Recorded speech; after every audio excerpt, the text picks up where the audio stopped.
Hi everyone, welcome back sa aking channel, GTR Math Tutorial.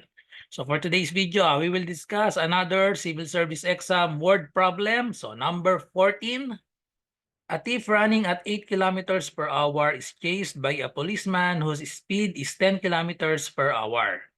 If the thief is 100 meters ahead of the policeman, what is the time required for the policeman to catch the thief? So choices 2, 3, 4, 5, and 6 minutes. So try nyo munang sagutan bago panoodin ang aking solution. So ang question nga pala na ito ay nanggaling sa Civil Service Exam 2024 na FB group. So ayan, nagpadala ng question. Okay, so sagutan na natin. So to answer this motion problem, ang madaling way para sagutan ito ay gawa lang tayo ng table or para mas ma-analyze natin, pwedeng i-drawing natin. So ang sabi yung thief daw ay running at 8 kilometers per hour is chased by a policeman. So ang speed ng policeman, syempre mas mabilis dapat siya para maabutan niya. So yung thief at 8 ay 8 kph, ang policeman naman ay 10 kph. If the thief is 100 meters ahead of the policeman, what is the time required for the policeman to catch the thief? So pag dinrawing natin yan, so nandito yung thief, tapos nandito yung policeman. So papunta sila dito. Okay? So let's say dito maaabutan. So nandito si thief, nandito si policeman. So 100 meters ang kanilang pagitan. So let's say dito aabutan ni policeman si thief. Okay? So ang madaling way para isolve yan ay gawa nga tayo ng table natin. So sulat lang natin dito si thief and then dito si policeman. Okay, so tapos since motion problem, ang ilalagay natin dito sa kabila ay yung formula, ang rate times time ay equal sa distance. Okay, so tapos ilagay natin dito yung mga given natin sa problem. Okay, so kay thief muna tayo. Ang rate ni thief ay 8 kilometers per hour. So ito in kph. Okay, so 8 kilometers per hour, si policeman naman ay 10. And then, so yung distance nila, hindi natin alam tong distance na to no? So, tapos yung time, ito yung hinahanap natin. So yung time nila. So yun yung hinahanap. So si policeman or si thief, ahead siya ng 100 meters. So ito hindi natin alam ito. So lagyan natin ito ng X. Okay, so simula dito, tong distance na to, nagsimula si thief dito, tapos dito siya maaabutan. Okay? So therefore, si thief, yung na-travel niya simula dito ay magiging X lang yon. So yung distance ni thief, X lang. Tapos si policeman, dahil 100 meters ahead nga itong si thief, 100 meters ahead. So ang distance traveled nito ni policeman ay magiging X plus 100.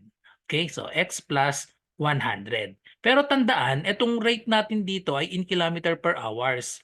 Tapos itong 100 in meters yan. So ito, kailangan i-convert natin sa kilometer dahil kph yung dalawang given natin dito. So ang conversion natin na ay 1 kilometer ay equal sa 1,000 meters. So convert natin sa kilometers itong yung 100 meters. So therefore we have 100 meters i-multiply natin sa ano ang conversion natin? 1 kilometer ay equal sa 1,000 meters. Okay, so cancel out na tong meters. So we have 100 divided by 1,000, that is equal to 0.1 kilometer. Okay, kasi magiging siyang 100 over 1,000. So cancel lang natin yung tig-dalawang zero. So we have 1 over 10. So 1 over 10, so in decimal, that is equal to 0.1. Okay, so therefore, ang na-travel ni police ay X plus 0.1. So para ito ay in kilometers. Okay, so ngayon, yung time nila, i-equate natin yung time dahil parehas nga dapat yung time para mag-abot sila dito. Kailangan parehas yung time nilang dalawa. Time ni thief tsaka ni police. So ang formula natin ng distance ay equal sa rate times time. So therefore, pag sinolve natin ang time, divide lang natin both sides by r. So yan na yung formula ng time. Time is equal to distance over r. So therefore, ang magiging expression natin dito para sa time ay distance over rate. So we have x over 8. Etong kabila naman ay x, ang distance ni police ay x plus 0.1 and then divide natin dito sa speed niya na 10.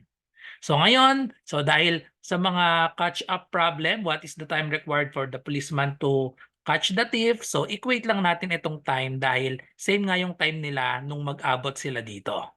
Okay, so therefore equate natin yung expression para sa time. Ang working equation natin ay x over 8 equals x plus 0.1 over 10. So solving for x, so i-cross multiply lang natin ito. So cross multiply lang natin yan, cross multiply. Ayan, x times 10, we have 10x equals 8 times x plus 0.1. So distribute lang natin sa C8. So we have 10x is equal to 8 times x, we have 8x. 8 times 0.1, that is equal to 0.8. So solve for x. So pagsamahin natin si 10x at 8x by subtracting 8x to both sides. So cancel this. 10x minus 8x, that is equal to 2x equals 0.8 and then divide both sides by 2. Therefore, the value of x is, hatiin yung 0.8 sa 2, that is equal to 0.4. So ang x natin ay 0.4, ito ay kilometer. Ang unit nito ay 0.4 kilometers. So therefore, pwede na nating ma-solve itong time natin.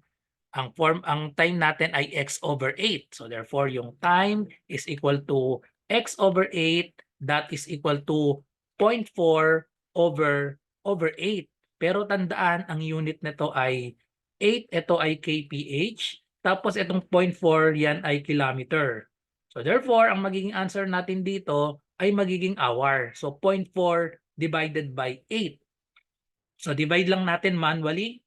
So 0.4 divided by 8, that will be equal to, add tayo ng isang 0 dito, itapat dito. And then we have 40. 4 divided by 8, hindi pa pwede, no? So magkakaroon tayo ng 0 dito, 0 din sa harap. 40 divided by 8, that will be 5. 5 times 8, okay, so eksakto na 40. So therefore, ang time natin ay equal sa 0.05.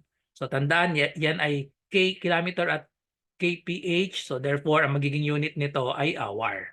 So i-convert lang natin tong 0.05 hour in minutes. So we have 0.05 hour. I-multiply natin sa conversion. Ang 1 hour ay equal sa 60 minutes. So cancel yung hour. Matitira na lang ay 0.05 times 60.